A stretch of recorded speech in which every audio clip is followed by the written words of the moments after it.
Welcome to Frank Conversation on Hard Copy. I am Terry Ikumi.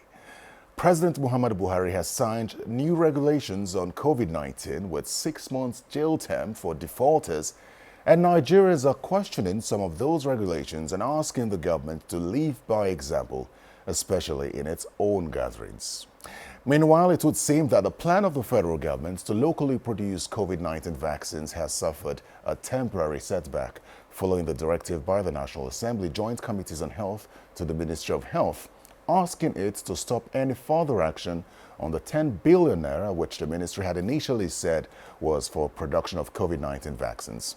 Now, the statement was from the Minister of Health, Osagie Hanire, on the 18th of January during a PTF briefing. But before the lawmakers, the minister said the money was part of an agreement with a foreign company to set up vaccine production facilities across the country. So what does this mean for local production of vaccines? Is Nigeria truly on the right path? My guest tonight on Hard Copy is the Minister of State for Health, Olorunibe Mamora. Honorable Minister, welcome to Hard Copy. Thank you very much, Terry. Well, let's begin from the issues surrounding the 10 billion for the production of vaccines, which seems to be a problem now because local production of vaccines is being affected. Now, the minister had said during a PTF briefing that the money was released for the production of COVID-19 vaccines. But before the House of Representatives, that was not the exact same story. Why was it difficult for the minister to clearly state what the money was meant for? You were at that hearing as well. Well, Terry, I think it's just an issue of misunderstanding, so to speak. What is important at the end of the day is the goal. I want to believe that everybody, not just officials of government, whether at the level of the executive or the legislature, but beyond that, and the generality of Nigerians, I'm sure if there is one thing that they will all be interested in, is for us to be able to take advantage of this situation at hand in terms of the pandemic, to be able to now have what we can call homegrown remedy or homegrown situation that will make us look better in terms of our response activities, whether in terms of the drugs, in terms of vaccines, in terms of whatever. It's high time we started benefiting from our own homegrown knowledge. So having said that, even if there is or there appears to be a misunderstanding of what that money is meant for or specifically appropriated for, the most important thing to say is that the money is still there, untouched. Therefore, even if it is originally meant for a purpose A, it can still be redesigned, repurposed for B, provided we get the buy-in of the National Assembly. That's where we talk of environment. That's the whole essence of that. But it doesn't seem like you have the buy-in of the National Assembly because you say there's a misunderstanding. And that is why there is a suspension. That's the directive of the National Assembly. Yes. The line item for that money was clear, production of biovaccines. It wasn't specifically for COVID-19. So my worry, as that of many Nigerians, is why did the minister say it was for COVID-19 vaccines specifically, but then at the House of Representatives said it was for an agreement between the federal government and a foreign partner for the production establishment of facilities that will produce biovaccines generally? It raises questions as to the authenticity of what the money will be used for. You say that the thing is the money is still there and it could be used for this purpose and that purpose, but that's not what the appropriation law states. I said provided. Provided. You see, the appropriation law, it's a law, but it's not cast in iron. It's a law. Let me give you an example. The National Assembly, with good intentions, appropriated some money to do and to set up intensive care units, laboratory, that is molecular laboratory, and isolation ward in all the federal tertiary hospitals. Okay? But during the NSAS protest, the Federal Neuropsychiatric Hospital in Calabar was stripped, and I mean stripped completely. I visited. I saw things for myself, not, just passing an information. I went there, and I mean stripped. Even bulbs, not to talk of fans, AC, everything, the laboratory, the pharmacy, the whole place, stripped. Even the beds for patients, and I mean mentally ill patients. The patients were discharged and these beds were taken away. Now, you are now asking that institution to go and set up ICU, molecular labs. What for? When you don't even have patients there. So, we spoke to them in the National Assembly, particularly the committees of health in the National Assembly with their appropriation committee and all that, and they listened. So you cannot, you see, laws are made for men. Well, let's be specific now. Men are not made for laws. So and they granted that institution to repurpose that money to even, reset itself. Honourable Minister, let's be specific now. You say the money is still there. Yeah. So for the ministry, what was the initial plan for the money? And what is the plan now for that 10 billion now? That's what we're saying now. The understanding for some of us is that, look, it's like a seed money. We have a joint venture agreement with BioVaccine Nigeria Limited, which is a joint venture between the federal government and an indigenous pharmaceutical company, right? The understanding for that was that we would be able to produce some of these our routine vaccines, what we call the childhood vaccine preventable diseases like polio, like tetanus, tuberculosis, whooping cough, and all that. That we were getting from Gavi, which is the Global Alliance for Vaccine and Immunization. But we felt that, yes, we could start doing our own vaccines. But don't forget that we used to have a federal vaccine production laboratory in Yaba. So the whole understanding was to now bring up that place, that, revamp. Was that what the 10 billion naira was meant for? No, I'm not saying that. I'm saying we had an understanding that we should start pursuing the possibility of making our own vaccines. Okay? Now that was there. Also, we also have an understanding that with the efforts, we are so many, there are about 3-4 groups, indigenous groups from various universities, from our Nigerian Institute of Medical Research, who are working particularly on this COVID vaccine, and they have gone far. A particular group from Redeemers University, which is the sector center of excellence, for genomics of infectious diseases, they have gone far. For me, it's not out of place to see how we can help that to bring its vaccine, the attempt at making vaccine for COVID based on indigenous experience and indigenous input, bring it to fruition and completion of that process.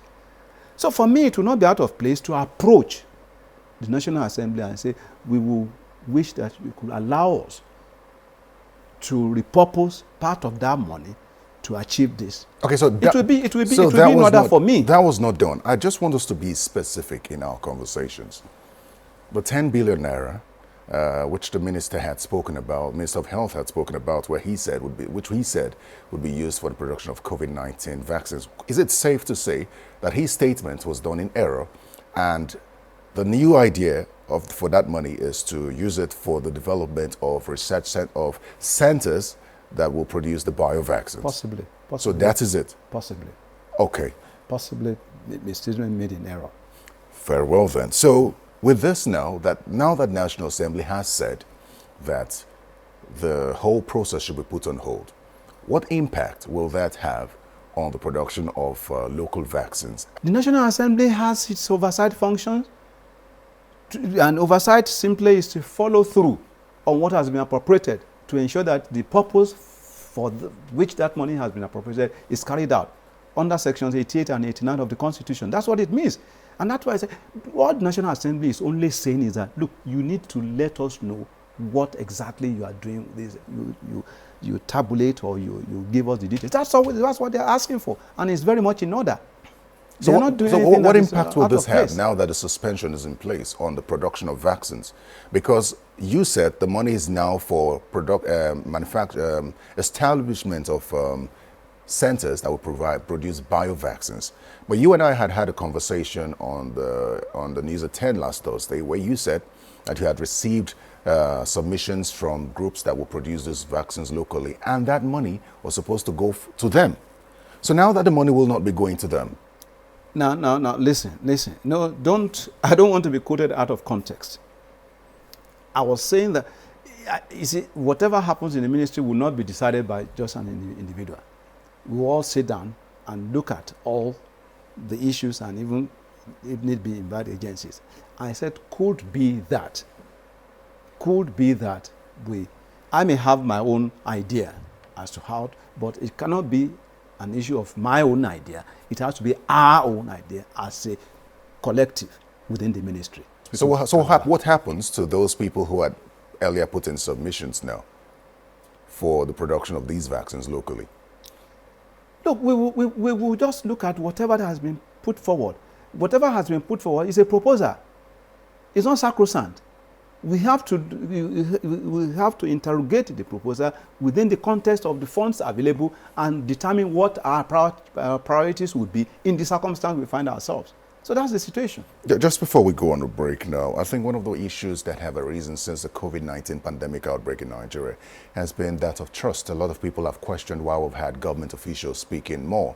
The question would now have to be, when we commence local production of vaccines, will the scientists, the manufacturers, be allowed to speak freely for themselves and update Nigerians on the process so far in terms of progress of the production of these vaccines, instead of hearing from the government alone?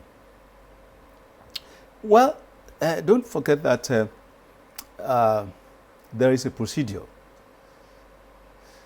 You have, if individuals are doing something in a private capacity, that's a different situation. But in a situation where even if individuals are doing things in private capacity, you still have regulatory bodies. So the fact that you have the capacity to do something, you don't just go out there and start making claims without the claims being authenticated by the regulatory bodies. So that's why you still have this synergy that ought to take place. But when it's now where the lead party, so to speak, is government agency, then it has to go through the due process of, looking at all the issues before you go out there. So that the whole essence is that we want to be sure that we are all speaking, in the same language. The same language, and we have understanding. Okay. Rather than people imputing motives into what somebody is doing. All right, it would be nice to see how the government deals with the issue of trust as far as vaccines is concerned, which is another thing we'll talk about when we come back. So we'll take a break now, and when we come back, we'll look at how prepared Nigeria is for local production of vaccines. Please stay with us.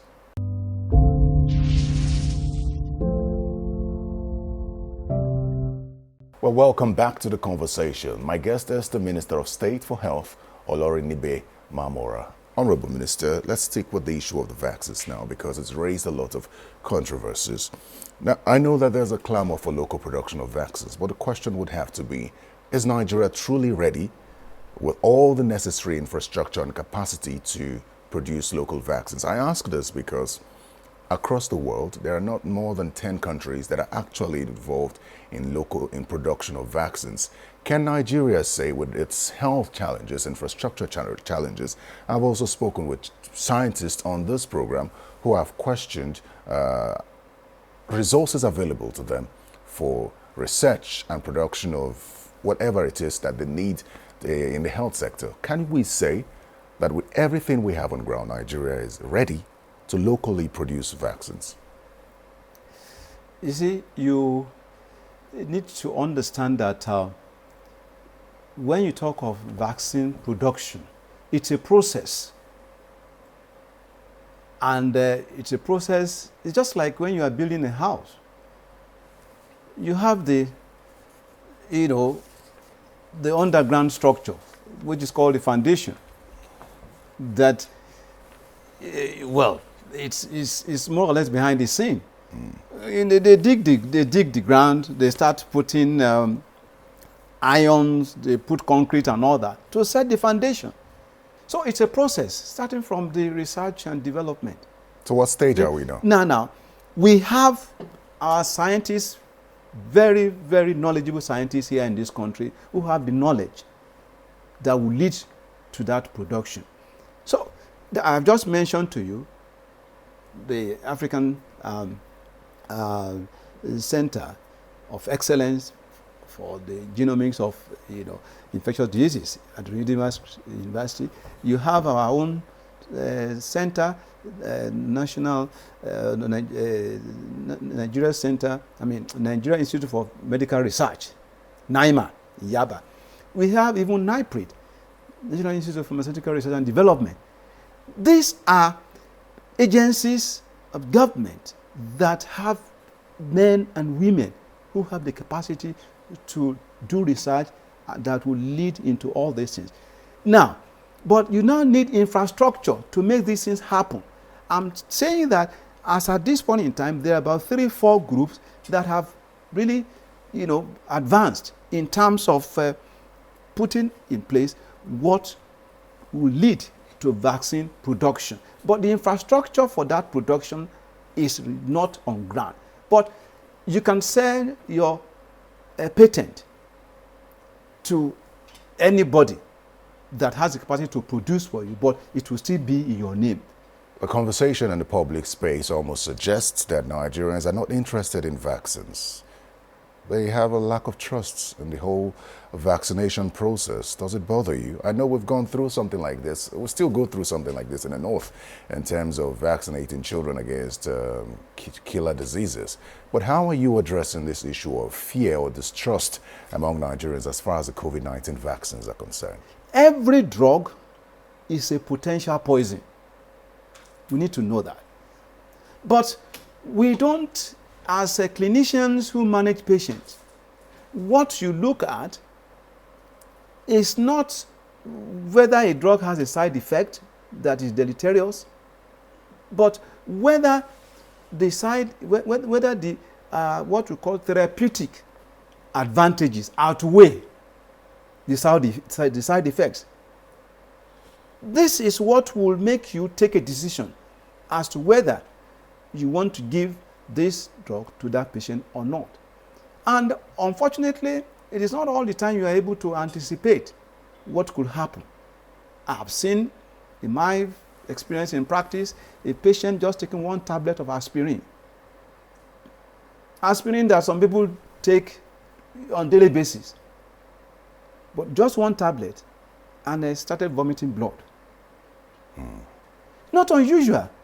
We have a situation where people take, an injection. In those days, very common to give analgin, which is given to relieve pain, and the patient collapses. But this is not the usual, what we call an anaphylactic reaction, that is suddenly reacting in a very bad way and the patient collapses. It doesn't mean everybody. But this, what you say now means that, almost suggests that not every Nigerian should take the vaccine. So how do we now determine who gets the vaccine and who doesn't? That is why we have priority groups. That is, who are the people that are most vulnerable to catch the disease. But even they can react to... They can react. That's what I'm saying. The vaccines. No, don't get it clear. I said it earlier on that you may not even be able to determine who will. I remember that some of these vaccines then, like anti-tetanus, we used to give what we call test dose, because it's a very known thing that people can react with. Test dose. You just give it and see what's the reaction before you now give the full dose. And that happens. Is that what will happen in the case of the COVID-19 No, vaccines? we don't have that. We don't have that luxury, quote unquote, if to say, of giving test dose. Because it's something that you are applying on a mass scale and it's expensive and all that. So there's even no provision for that. But I was just giving an example. So you don't even know who will react. That is why when it is given, there are some general reactions that we know when you take. I take flu shot when I travel. Flu shot, which, of course, we know some general reactions. You may feel a little bit feverish. You may have swelling at the site. And those are just general things. But we're not talking of severe reaction, like somebody collapsing. That's a severe reaction. It doesn't happen often. Are we sure that these vaccines are going to be effective against this new variant, which we have just discovered in the country? Because I know that production of vaccines started before this new variant was discovered. Well, the information available to us now does not suggest that the vaccine won't cover the new variant. Look, science is dynamic. It's dynamic, it's not static. The information available as at this point in time does not tell us that it won't cover the new variants. So we have to wait.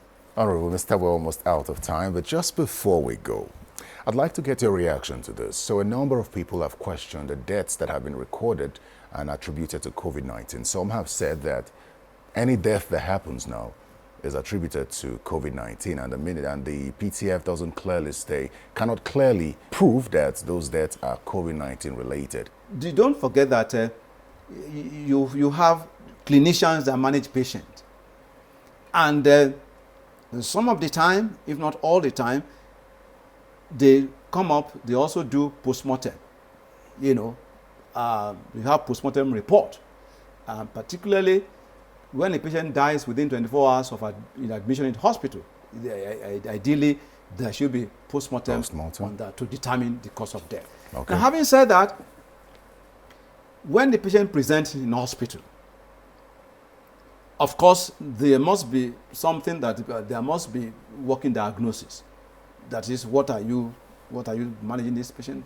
If the patient before admission does not have the COVID test done, then the clinical presentation will definitely along the line suggest the need to do that. And some of these patients will even have done their COVID test even before coming. And if they are initially admitted at a COVID center, maybe isolation ward or treatment center, of course, it will be proper and right too, even if the result of their test is not readily available. But some of these results even come after the patient unfortunately might have died. Okay. So an autopsy could reveal that it's COVID-19. Of course. Okay. Of course. Very well. Then, Honorable Minister of State. And now we are even trying to reduce that through the rapid test kit, which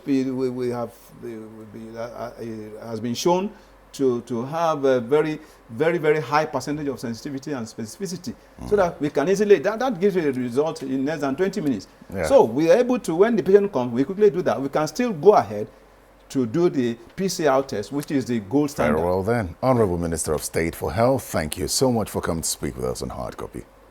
Thank you very much, Terry, for inviting me. Well, that's all the time we have. Thanks for staying tuned. Remember to send your feedback to the email address and social media handle on your screen. And for more on hard copy, go to channelstv.com and find our podcasts there as well. I'm Terry Ikumi. Goodbye.